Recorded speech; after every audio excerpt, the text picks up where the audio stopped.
అందరికీ నమస్కారం. అడిగిన దాన్ని మాత్రం కాకుండా అడగని అన్నిటినీ ఇచ్చే అమ్మ వరలక్ష్మి. ఈ వరలక్ష్మి వ్రతం ఏ మనుషులో ఋషుల వలనో చెప్పబడింది కాదు. సాక్షాత్తు లక్ష్మీదేవి అమ్మవారే స్వయంగా వచ్చి లోకక్షేమం కోసం చెప్పబడింది. వరాలు ఇచ్చే వరలక్ష్మి వ్రతం ఏ వ్రతం పాటించినా ఆ వ్రతం చరిత్ర తెలుసుకుంటే ఆ వ్రతం మీద ఆసక్తి మరియు నమ్మకం పెరుగుతుంది. అప్పుడు వ్రత ఫలితం పరిపూర్ణంగా దొరుకుతుంది. అందుకే వరలక్ష్మి అమ్మవారి కథని వినడం, ఆ కథని చెప్పడం ఇలాంటివి అధిక పుణ్యాల్ని కట్టబెడుతుంది. అప్పుడు మహాలక్ష్మి కటాక్షం పరిపూర్ణంగా మనం పొందొచ్చు. ఈ వీడియోలో వరలక్ష్మి వ్రతం ఎలా మొదలైంది, మహాలక్ష్మి మొట్టమొదటిగా ఎవరికి వ్రతం పాటించమన్నారు, ఎందుకు అని, కైలాసంలో ఉన్న దేవలోక స్త్రీ పార్వతితో శాపం పొంది ఎందుకు ఈ వ్రతాన్ని పాటించారు, అష్టలక్ష్మి అనుగ్రహం దక్కడానికి ఏం చేయాలి, వరలక్ష్మి వ్రతం సంబంధించిన పురాణ కథలు మరియు ఈ వ్రతం పాటించడం వలన ఎలాంటి మంచి జరుగుతుంది అని తెలుసుకుందాం. ఈ వీడియోని స్కిప్ చేయకుండా చివరి వరకు చూడండి. ఈ కథను మీరు తెలుసుకొని మీ స్నేహితులు మరియు కుటుంబ సభ్యులతో షేర్ చేసుకోండి. ఇలాంటి మరింత వీడియోస్ కోసం మన ఛానల్ని సబ్స్క్రైబ్ చేసుకొని పక్కన ఉన్న బెల్ ఐకాన్ని క్లిక్ చేసుకోండి.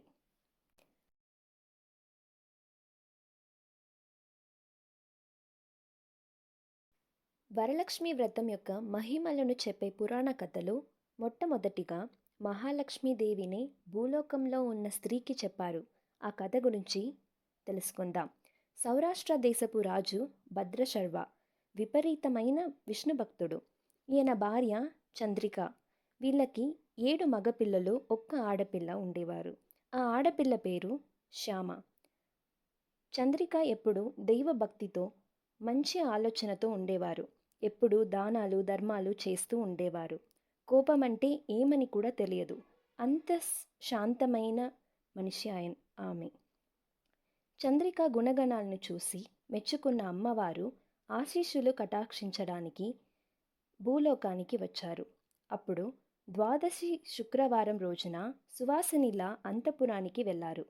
అలాంటి సమయంలో చంద్రిక కడుపు నిండుగా భోంచేసి తాంబూల శ్రవణం చేస్తూ ఉండింది. చంద్రిక, అమ్మ మీరు ఎవరు, ఎందుకు ఇక్కడికి వచ్చారు, మీకేం కావాలి అని అడిగారు. అందుకు మహాలక్ష్మి, చంద్రిక నువ్వు చాలా మంచిదానివే, కానీ లక్ష్మీదేవికి ముఖ్యమైన శుక్రవారం రోజు లక్ష్మీదేవిని ఆరాధించకుండా ఇలా నిండుగా భోంచేసావే, ఇది న్యాయమా అని అడిగారు. ఈ సాధారణ స్త్రీకి నేను తింటే ఏంటి, ఈ రాజ్యం యొక్క మహారాణి నేను, నన్నే నువ్వు ప్రశ్నిస్తావా అని కోప్పగించి ఇక్కడి నుంచి వెళ్ళు అని చంద్రిక మహాలక్ష్మిని అక్కడి నుంచి వెళ్ళగొట్టేసింది. సువాసిని వేషంతో వచ్చిన మహాలక్ష్మి కళ్ళమట నీరు పెట్టుకొని అంతఃపురం నుంచి బయట వెళుతుంది. అప్పుడు చంద్రిక కూతురు శ్యామ, అమ్మ మీరు ఎవరు, ఎందుకు ఏడుస్తూ వెళ్తున్నారు అని అడిగింది. అప్పుడు లక్ష్మీదేవి, మీ అమ్మకి మంచి విషయాలు చెప్పాను, కానీ మీ అమ్మ అవమానించింది, అందుకే ఇంకా నేను ఇక్కడ ఉండను అని చెప్పి వెళ్ళడానికి ప్రయత్నించింది లక్ష్మీదేవి. అప్పుడు శ్యామ తన అమ్మ చేసిన తప్పుకి క్షమాపణ కోరుకొని మహాలక్ష్మిని కూర్చోమన్నది. ఆ అమ్మతో ఏం చెప్పడానికి వచ్చారు, అది నాకు చెప్పండి అని అడిగింది. అప్పుడు చల్లపడిన మహాలక్ష్మి వరలక్ష్మి వ్రతం గురించి మాట్లాడారు.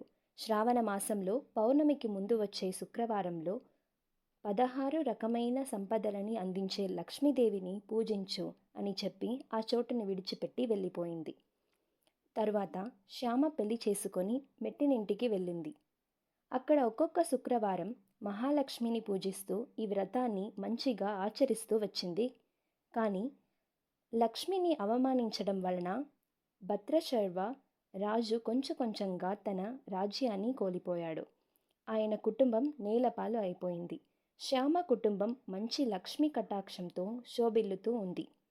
కానీ భద్రశర్వ తన రాజ్యాన్ని కోల్పోయి అడవికి వెళ్ళిపోయారు. ఈ విషయాన్ని విన్న శ్యామ వారిని తన రాజ్యంలో ఉండడానికి ఏర్పాట్లు చేసింది. ఒక సేవకుడు మూలంగా భోజనం ఇచ్చి కాపాడుతూ వచ్చింది. ఒకరోజు ఓ పాత్రం నిండుగా సువర్ణం ఇచ్చి దీని సహాయంతో ఎక్కడైనా వెళ్ళి మంచిగా ఉండండి అని ఇచ్చి అక్కడి నుంచి వెళ్ళిపోయింది. శ్యామ అక్కడి నుంచి వెళ్ళగానే భద్రశర్వ ఆ మూతని తీసి చూడగానే సువర్ణమంతా బొగ్గుగా మారిపోయింది. ఈ విషయాన్ని శ్యామకి తెలియచేశారు. అప్పుడు శ్యామకి గుర్తొచ్చింది. అంటే చంద్రిక మహాలక్ష్మి అమ్మవారిని అవమానం చేసింది కదా, అందుకే ఇలా జరుగుతుంది అని. శ్యామ తన అమ్మ చంద్రికని పిలిచి జరిగిందానన్నీ చెప్పి తరువాత వ్రతం గురించి మరియు నియమాల గురించి చెప్పింది. తన తప్పుని సరిదిద్దుకోవాలి అని అనుకున్న చంద్రిక వరలక్ష్మి వ్రతం పాటించింది. కొంచెం కొంచెంగా అన్నీ మారింది. భద్రశర్వకి మనసులో ధైర్యలక్ష్మి అనుగ్రహించింది. తన సేనని తయారు చేసుకొని రాజ్యాన్ని మళ్ళీ దక్కించుకున్నాడు. తన తల్లిదండ్రులు మంచిగా ఉండడం చూసిన శ్యామ చాలా సంతోషించింది. మిగతా స్త్రీలకు ఈ వ్రతం గురించి చెప్పి వరలక్ష్మి వ్రతాన్ని చాలా భక్తితో చేయడం మొదలుపెట్టారు. లక్ష్మీదేవి ఆ రాజ్యానికి అనుగ్రహించి కటాక్షించింది. ఇప్పుడు రెండవ వరలక్ష్మి వ్రత కథని తెలుసుకుందాం. ఆస్తి అంతస్తు ఉంటే మాత్రం సరిపోదు. తల్లిదండ్రులతో ప్రేమతో ఉండేలాగి మెట్టినింటిలో ఎలాంటి ఆస్తి అంతస్తులు లేకపోయినా వాళ్ళ పట్ల ప్రేమతో ఉండాలి. అలా ఉంటే మహాలక్ష్మి అనుగ్రహం పరిపూర్ణంగా మనకి దొరుకుతుంది. ఆ కథ గురించి తెలుసుకుందాం. మగధ రాజ్యంలో ఒక సాధారణ గ్రామంలో చాలా పేదవాళ్ళైన తన భర్త కుటుంబంలో చారుమతి అన్న ఒక స్త్రీ జీవించింది. తన భర్త, అత్తగారు, మావయ్య గారిని సాధారణ మనుష్యులుగా చూడకుండా దేవుళ్ళలాగా చూసి సేవ అందిస్తూ వచ్చింది. తన మామ అత్తగారి మీద భక్తి గౌరవంతోనూ తన భర్త మీద విపరీతమైన ప్రేమతోనూ మెట్టినింటి సొంతవారి పైన గౌరవ భావంతోనూ ఉండేది.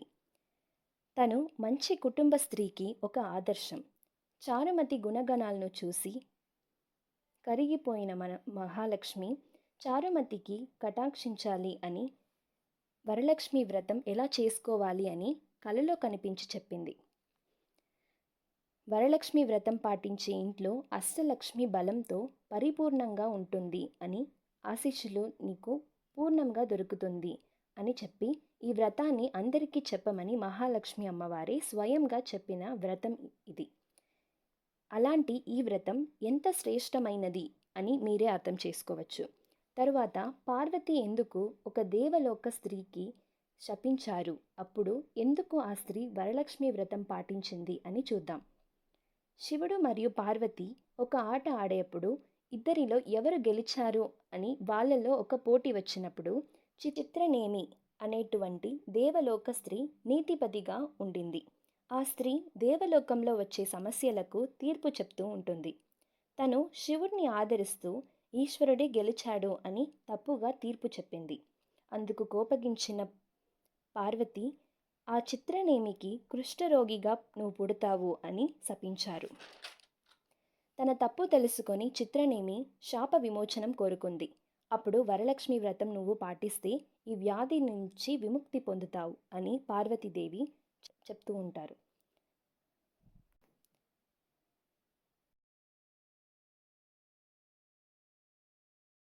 వెంటనే చిత్రనేమి భూలోకంకి వచ్చి ఒక ఒడ్డులో వరలక్ష్మి వ్రతం పాటించగానే తన వ్యాధి తొలగిపోతుంది.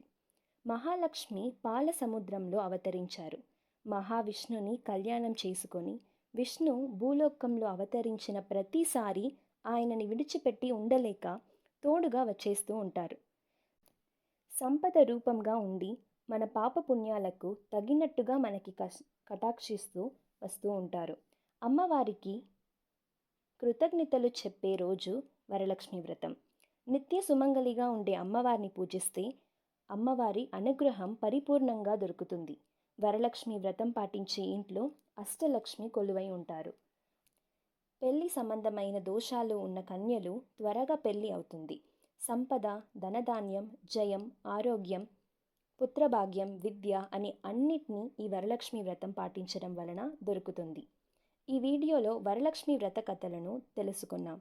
వీడియో నచ్చినట్టయితే మరవకుండా మీ స్నేహితులకు, కుటుంబ సభ్యులకు షేర్ చేయండి. ఈ వీడియో ఎలా ఉంది అని మీ వ్యాఖ్యను అందించండి.